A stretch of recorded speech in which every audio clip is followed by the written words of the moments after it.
নমস্কার, আমি Dipa lifestyle YouTube চ্যানেলে সকলকে স্বাগত। আজকে আমি কচু শাক রান্না করব। এর জন্য একটু নারকেল কুড়িয়ে নিলাম। এদিকে কচুর ডাঁটাগুলোকে আমি কেটে নেব।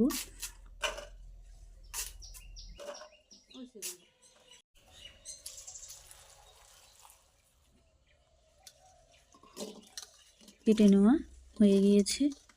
এবারে আমি ভালো করে ধুয়ে নিয়েছি। এবারে ডাঁটাগুলোকে একটু ভাপিয়ে নেব। এর জন্য কড়াইয়ে দিয়ে দিচ্ছি, দিয়ে একটু নুন দিয়ে দিচ্ছি। আমি একটু সামান্য জল দিয়েছি। এবারে ঢেকে দেব। ঢাকনা খুলে একটু দেখে নেব, আর একটু ভাপিয়ে নিতে হবে।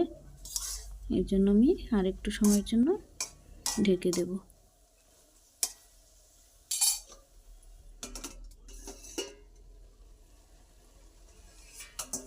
এবারে ঢাকনাটা খুলে নিয়েছি, দেখছি ভাপানো হয়ে গিয়েছে। এবারে আমি তুলে নেব।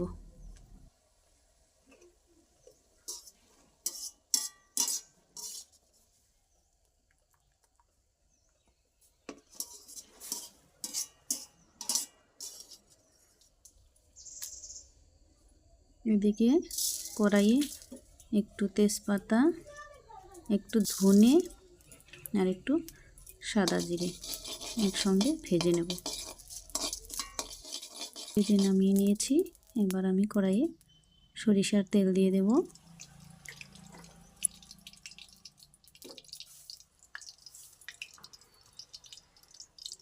দিয়ে দেব একটু তেজপাতা,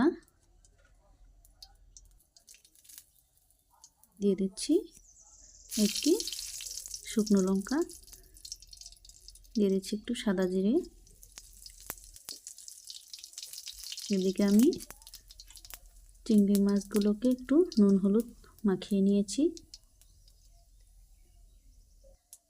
মাছগুলো দিয়ে দিচ্ছি।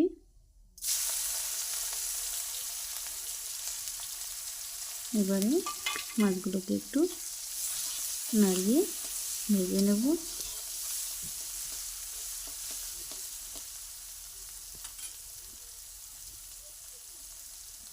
দিয়ে দিচ্ছি চেরা কাঁচা লঙ্কা,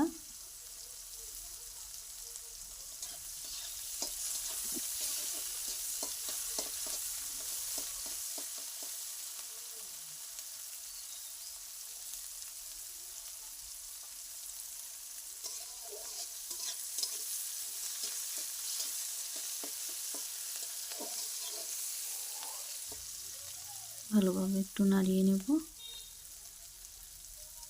এবারে আমি ভাপিয়ে রাখা কচুর ডাঁটাগুলো দিয়ে দেব।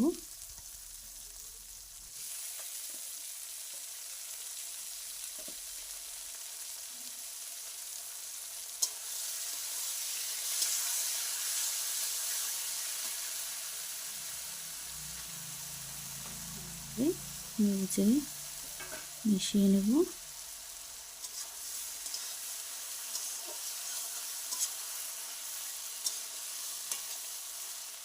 দিয়ে দেব একটু নুন,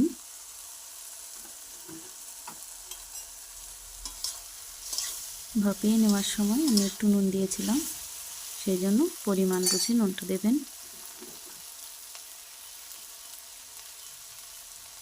দিয়ে দিচ্ছি একটু চিনি,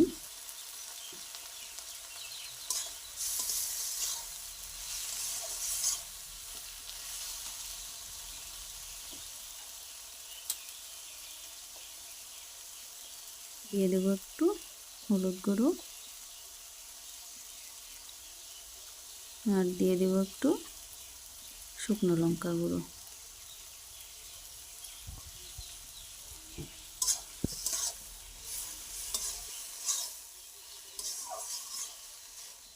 ভালোভাবে নাড়িয়ে নেব। এদিকে আমি ভেজে রাখা ধনে জিরে তেজপাতা, একটু আদা আর কয়েক কোয়া রসুন নিয়েছি, সবগুলো একসঙ্গে বেটে নেব।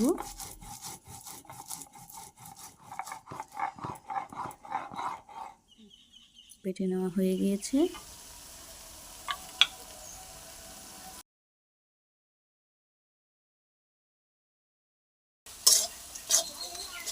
এদিকে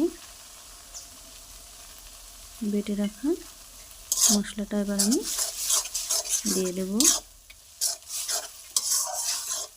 যতক্ষণ কচু শাকটা থেকে জলটা শুকিয়ে না যাচ্ছে ততক্ষণ আমি অল্প অল্প জাল দিয়ে নাড়িয়ে নেব।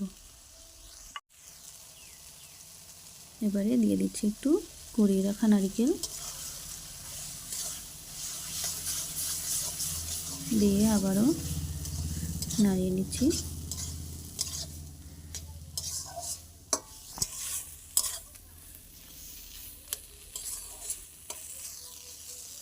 ভিডিওটি যদি আপনাদের ভালো লাগে অবশ্যই লাইক করবেন, কমেন্ট করবেন, চ্যানেলটিকে সাবস্ক্রাইব করবেন।